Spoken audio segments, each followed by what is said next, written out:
Hello, and welcome back to Kyber Codex. Today I've got another lightsaber review, demo, and overview for you. We're going to be looking at another one of my custom installs. This is a Luke Skywalker Return of the Jedi V2 from my partners over at X-Tech. And full disclaimer before I go any further, even though this saber is from a company that I'm partnered with, this was not sent to me as a review sample. This was not sent to me as a product placement. I purchased this with my own money. I paid full price for it. I purchased it from another vendor. It does not come out of my stock or inventory. Everything I'm about to say about it is my own opinion. This is not a paid advertisement. So, with that said, this is custom weathered by me using a variety of compounds. I stripped the anodizing with heavy-duty easy-off oven cleaner and a sodium hydroxide industrial concentrate, not together, separately. The easy-off did not, surprisingly, do much to the anodizing on this. It was very heavily anodized. And then I soaked it in undiluted aluminum black for quite some time. I clear coated it with a custom blend lacquer clear coat. The clamp section was weathered with paint, and then I accelerated the natural tarnishing and aging of the clamp with a DIY vapor suspension chamber using concentrated white vinegar. I put in a Skywampa clamp card and weathered that with aluminum black, brass black, a bunch of paint, and a bunch of different dry pigments and weathering powders. And then my buddy Breezy Saberworks did a really amazing commission on a custom chassis for this because they're not available installed. They were only ever available empty. So I sent this over to Breeze, and he designed me this phenomenal chassis for the install. So we'll take a bit of a look here. I'll take the pommel off.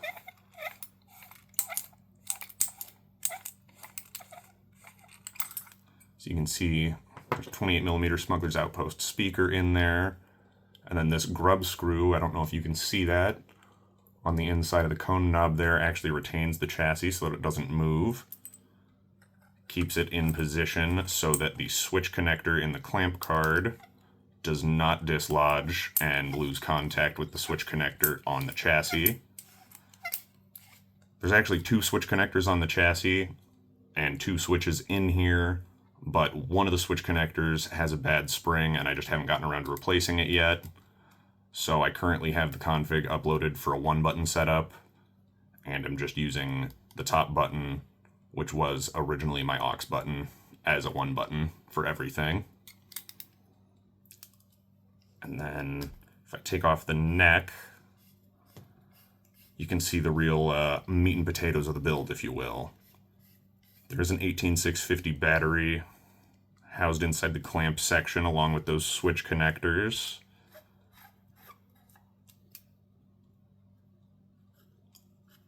And here we are. The board may look a little rough.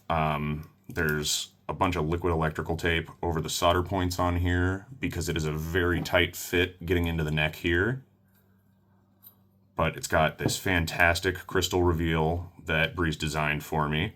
I painted it with deep stainless steel by Hobby Mio and pale gold by Alclad 2. There are 2 accent pixel strips on the sides of the chassis of 10 pixels each. There's 1 single accent pixel under the crystal, which I cut with my Dremel myself. And then it uses an 89 Sabres lit PCB to connect the chassis to the emitter, and then another one in the emitter, as well as a blade side PCB inside the grenade section to connect everything together. There is a kill switch in here, which you may not be able to see. I usually just use a tiny little pair of tweezers to get to it. Overall, this was a pretty complicated install, which is exactly what I wanted. I did ask Breeze for something that was going to kind of test my skills a little bit, and And the wire management on this was a test of my skills for sure. There's 4 separate data lines, the crystal chamber, each of the accents, and then the main blade are all wired up independently. So I've got 4 blades set up for every preset. I've got this on OS 7.14 with Brian Connor's Luke Skywalker voice pack for the Proffieboard UI. And, oh man, I got a ton of blade styles on here. So let's just take a look. We'll pop it on, look at the crystal reveal, take a look at the accent pixels coming through the clamp.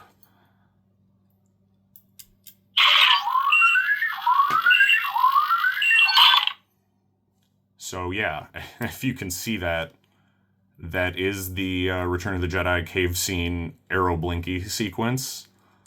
I thought it'd be really cool to put that on a V2. That's not something you see very often, and of course, love the cave scene font, so why not, right? You got nice heartbeat blade style for the off behavior on the crystal. Lit pixel connectors off when the blade's off, obviously. But let's turn that on. So now the accent pixels mirror the main blade. And the PCB connector is on.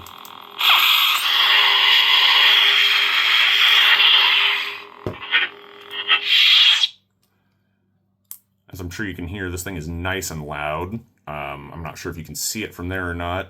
Obviously, the venting on this looks really good already. But if you can see through there, the speaker's really close to that venting. And it's really tight in the pommel. So there's nowhere else for that sound to go but right out the pommel. It's really nice. I love the way it sounds. I love the way it feels in my hand. I love the crystal reveal. I don't want to gush too much. I've had a bunch of Breezy's work on this channel already, so everybody already knows that I have a very high opinion of his work. But man, he absolutely nailed it with this chassis design. This was such a fun, such a challenging, and such a rewarding build. You know, I think out of every saber that I've ever built, this one's got to be my favorite by a huge margin. Just with the custom chassis and all work that actually went into this one compared to all the other builds I've done, this really feels like it's my lightsaber, you know? And being that my name is also Luke, I've always been a big fan of Luke's lightsabers, so this was a personal favorite hilt of mine growing up anyway. So getting to have it with this awesome crystal reveal and the cool accent pixels, and getting to say, you know, I made this one myself, so great. I can't thank Breeze enough for all the great work he's ever done for me, especially for this. Like, he went above and beyond on his chassis design. I just said, hey, give me something that'll challenge me, that'll have a crystal reveal either in the pommel or the neck, and somewhere to put some kind of accent pixel that you can see through the Graflex clamp. I did not expect him to go all out like this with this design. I'm just so unbelievably satisfied with how the build turned out, with how the chassis looks, with the hilt itself. It really is a great hilt. X-Tech really knocked it out of the park with the screen accuracy of the design here. I got mine clean and unweathered, which is not screen accurate. They were available with a pretty screen accurate weathering also. I just, for personal preference, went with this style of weathering for mine. I was never really a big fan of the like chipped paint from when it was the Obi-Wan stunt left over on Luke's hilt, but that's just me. So here, I'll pop this together again. I try to really carefully walk that down there, just so I'm not catching any of that liquid electrical tape on the solder pin. On the solder pins on that board.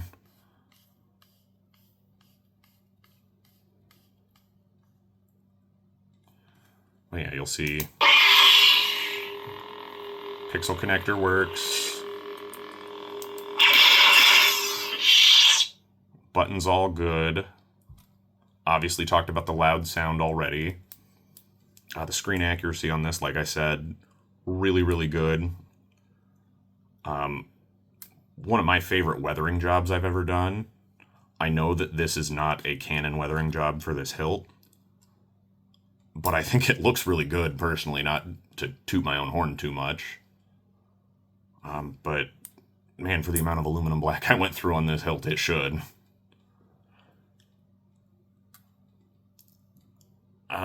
Not really much to gripe about on the hilt. There's one retention screw right here. It's not hidden. This doesn't unscrew to hide the retention screw or whatever. That's not a big deal. It's very, very, very not that noticeable. The proportions of the emitter are spot on, which is great for screen accuracy, but if you can't tell, it's a little shallow. There's not a lot of blade depth. I mostly use this as a showpiece. I don't really swing it around too much. It takes a 1-inch blade. I use a 32-inch blade with this when I use a 36-inch on most other hilts. And I mean, you have very little blade depth. It is not a dueling and spinning hilt, for sure. It's definitely a show hilt. Not that there's a problem with that. Like I said, the level of screen accuracy on this kind of lends itself to being more of a show hilt than a dueling hilt anyway. So before we put a blade in here and test that out, I'll go to another preset, show you some of the other stuff that we've got going on with the side blinkies here. Are you a Jedi? I am. So on here, we've just got a kit scanner, like the car from Knight Rider, going up and down the strips. That's what I use on most of them that aren't the Return of the Jedi font.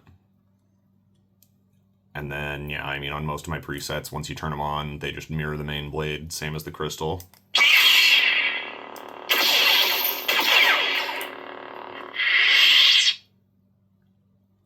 So nothing particularly fancy. I didn't do a ton of complicated sequences with these. Just because, you know, there's only 2 little windows on the clamp on each side. You're not going to really be able to see all that much anyway. So I just did enough to give it some cool accent lighting. Only other thing really I would say is the D-ring is pretty loose. So I'm probably going to put a little bit of glue in there or something to tighten it up, because it clangs around and gives me false clashes or turns on the saber a lot. Otherwise, though, really no gripes. I really enjoy this hilt. So let's pop a blade in here, take a look at it turned on, get some blade styles, hear some sound fonts, and then we'll come back in a few minutes for the final verdict.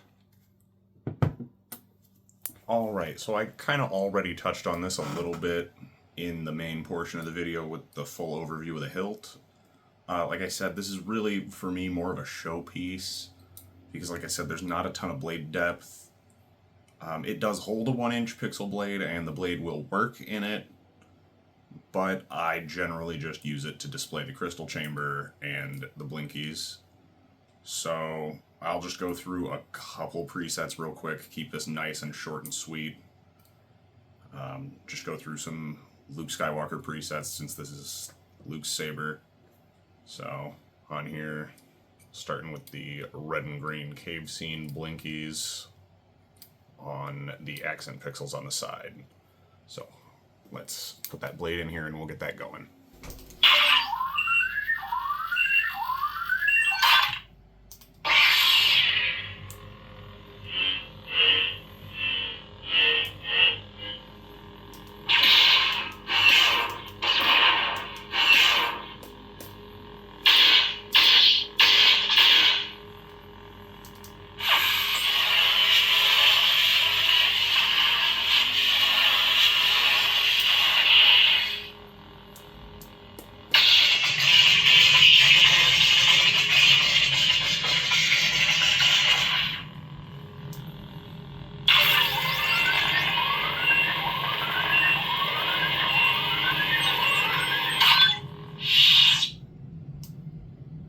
I'm Luke Skywalker. And with this one, I went with an aquamarine blade color to match the Revenge of the Jedi poster before they, officially revealed this in the film when we saw it as a blue saber in the posters.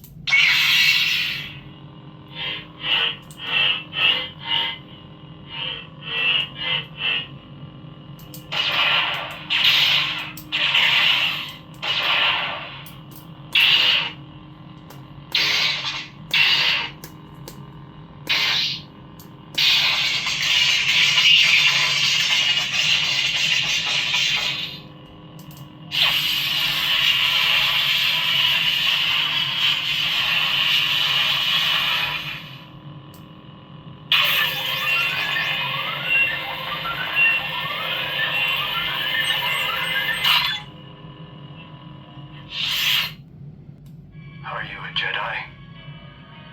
I am.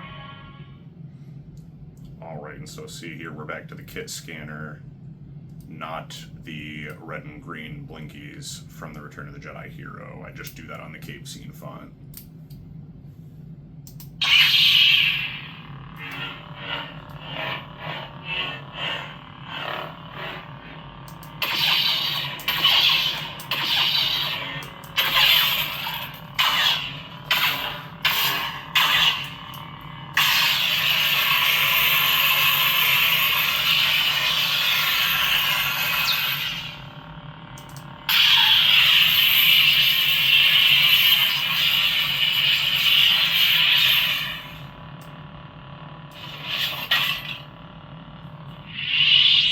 So here we are.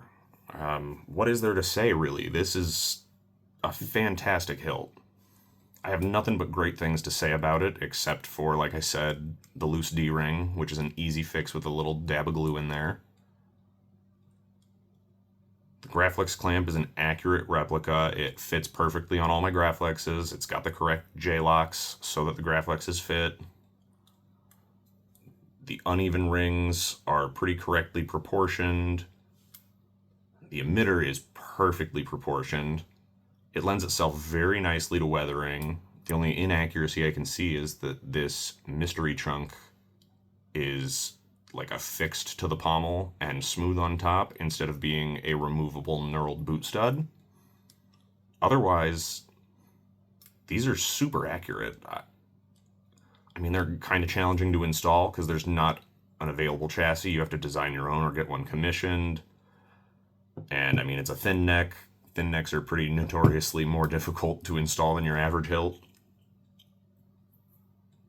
But all in all, I had a blast installing this thing, and it's quickly become one of my favorite pieces in my collection of installed hilts.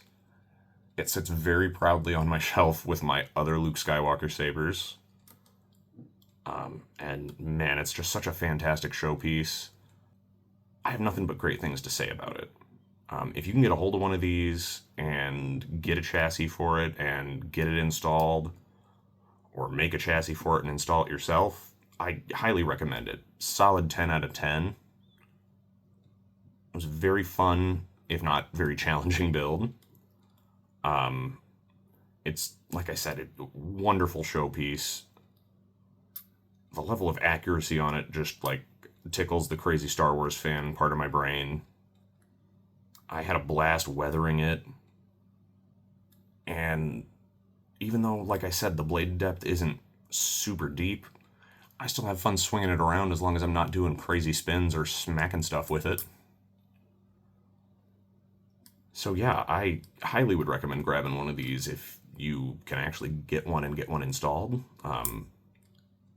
As far as I'm aware, they're discontinued right now, but you may be able to find one on the secondary market. So otherwise, like I said, absolute 10 out of 10. I love this thing. One of my favorite pieces in my entire collection. So as I say in every video that I mention him in, thank you again, Breeze, for all the fantastic work that you did designing the chassis for this. You really knocked it out of the park. It's everything that I asked for and more. It is a better chassis design than I could have dreamt up by a huge margin. And it is like the single best part of this hilt for me. is how awesome the chassis is. So really, thank you. You absolutely nailed it. A++. I love this chassis. If you guys are looking to pick up a saber of your own, pre-installed, I've got some available from X-Tech and LGT on my website. Otherwise, if you are looking for a commission, either a saber install, weathering, painting a saber, painting some armor to get some screen accuracy matched, or painting, studio scale AT-AT model to get it matched to screen accurate, shoot me a DM on any of my social media. My commissions are open for all of that. You can reach me through any of my social media here on YouTube, on my Instagram, through the contact page on my website, or on my Facebook. So thank you guys once again, all of you, for stopping by and watching this. I hope you have a wonderful rest of your day, and may the Force be with you. May the Force be with you.